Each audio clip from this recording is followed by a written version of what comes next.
allow me to enjoy my green. Growing up, I was born in a relatively bigger town. I went on holidays to my grandmother in a village, and I fell in love with village life because the community was rooted. The community was rooted and people belonged to a constituency where color didn't matter. The language you spoke didn't matter. How tall, how short, how fat didn't matter.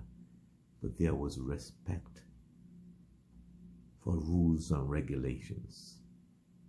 The town crier will announce at night the agenda of the community for the following day.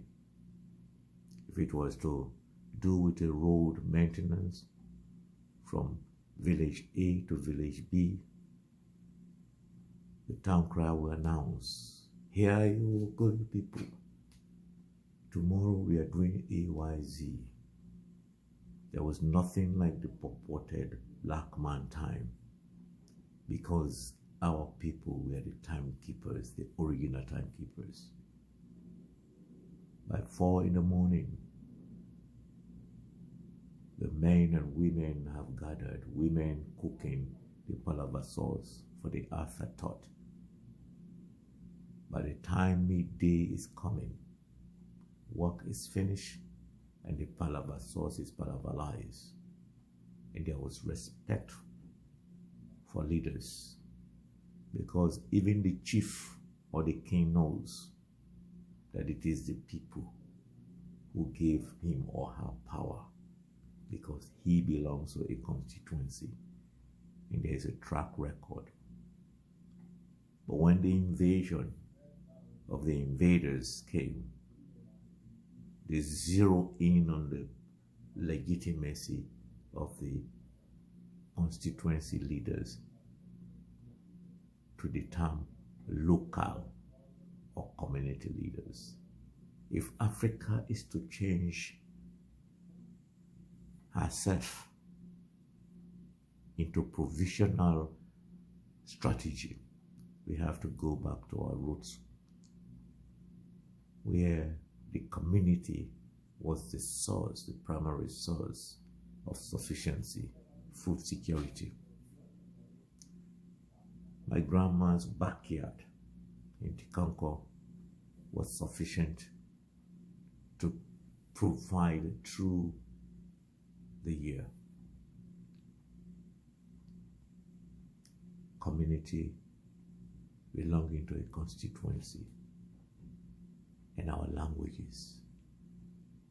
If you remember, when the choo-choo trains were there, the tracks were not made to serve Africa, but my country.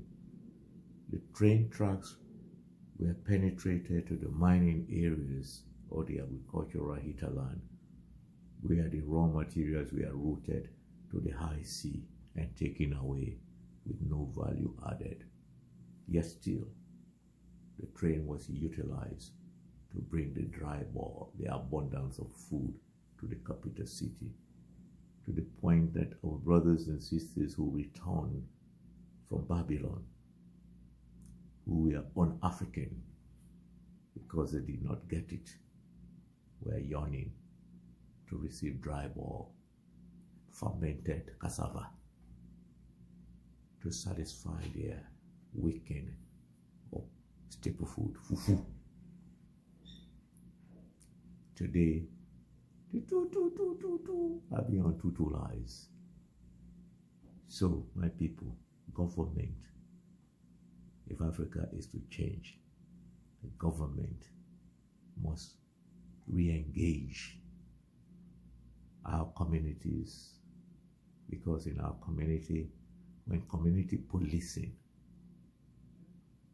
and the powers of the constituency leaders, chiefs, precedes the Europeanization. Umoja would be the African return.